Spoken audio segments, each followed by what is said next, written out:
Welcome back. We are in the process of learning phenomenological analysis and how you can use 5 existentials when you are conducting your analysis. In the previous video, we talked about temporality, how time can be used as an existential theme when you are analyzing the phenomenon that you are investigating. The 5th existential that we are going to discuss in this video is called lived things. As a phenomenological researcher, you reflect on how things are being experienced with reference to the phenomenon under investigation.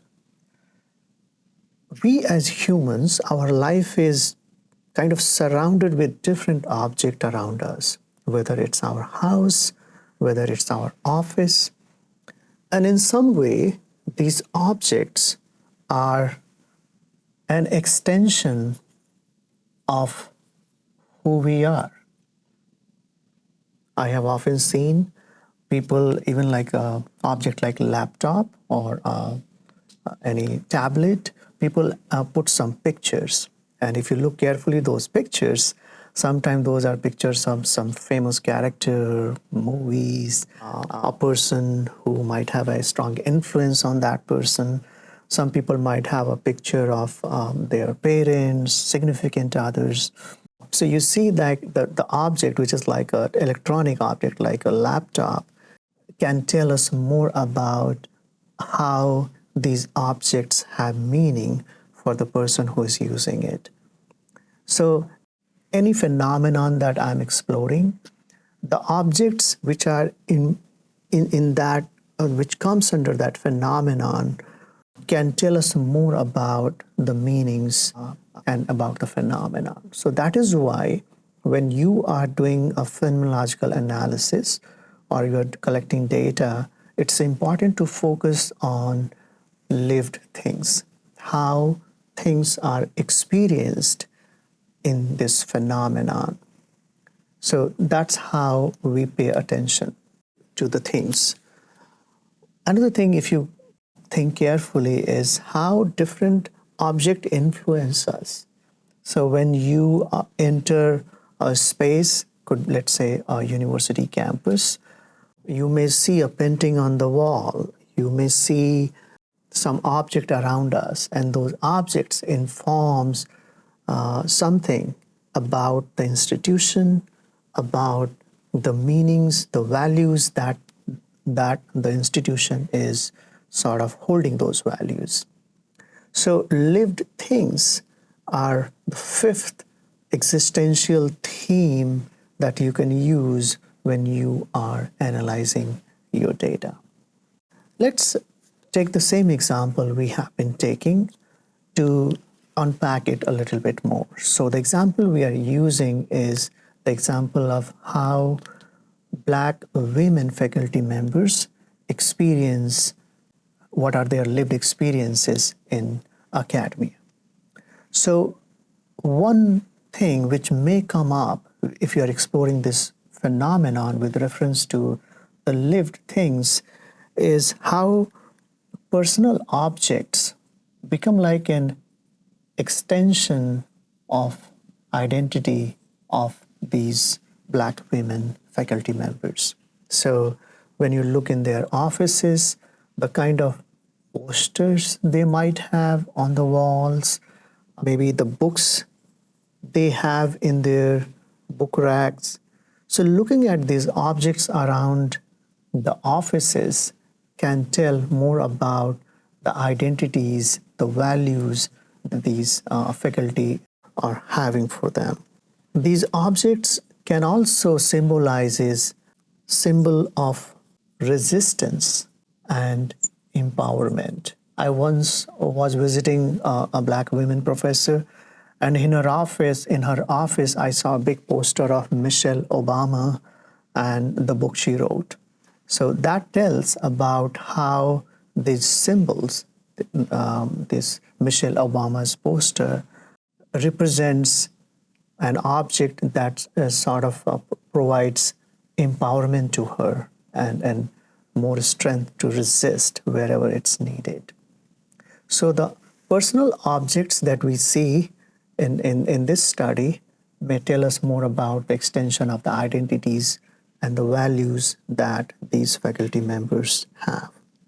Black women faculty members also use institutional objects, which is syllabi, let's say grading rubric, academic journals.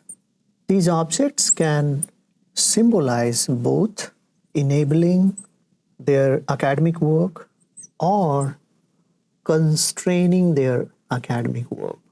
I often talk to Black women faculty members who share that getting published in a professional academic journal, scientific journal, is such a barrier sometimes because of sometimes lack of training, lack of understanding, lack of also sometimes understanding those systems which are involved to get successfully published in a journal. So I have experienced that academic journals sometimes become sort of a constraint in the journey of marginalized academicians.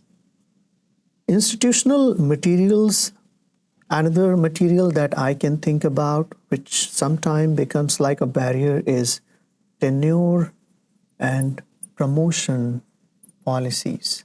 So the document that is there, the policy document that is there for tenure and promotion, sometimes I have seen that these tenure and promotion documents are written not keeping in mind the challenges that Black women or other marginalized women face. They are written more from a more white background and the kind of challenges that they may face. And they don't represent the challenges that marginalized or Black women face. So this thing, which is tenure and promotion, can be a sort of barrier for these women. Digital objects or digital things also comes to my mind when you think about things in this study. So digital objects could be the learning management system. Learning management systems are like the technology, a platform where all the student-related data and how you schedule your courses, how you upload your course-related information. So it's a main system, a technological system that every faculty use. So digital technology, depending on the training and comfort level of a faculty, can also inform us more about their experience in academia. Online publication platform, there are certain platforms which publish things online, could be a book, could be a journal article.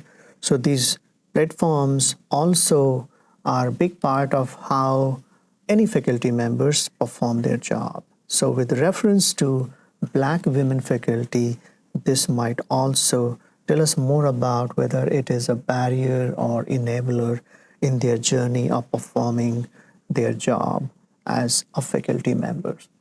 So you see that things are such an important tool to discover meanings related to any phenomenon. So as a phenomenological researcher, when you collect data, when you analyze the data, think about, reflect on this question, how things related to the phenomenon are being experienced by my research participants.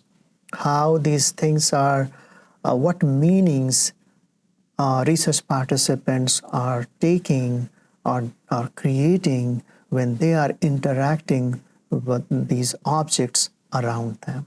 And that will lead to a deeper exploration, deeper understanding of the phenomenon that you are investigating. So that's it about lived things. I'll see you in another video talking about another aspect of phenomenological study. Till then, have a good rest of the day. I'll see you soon. Thank you.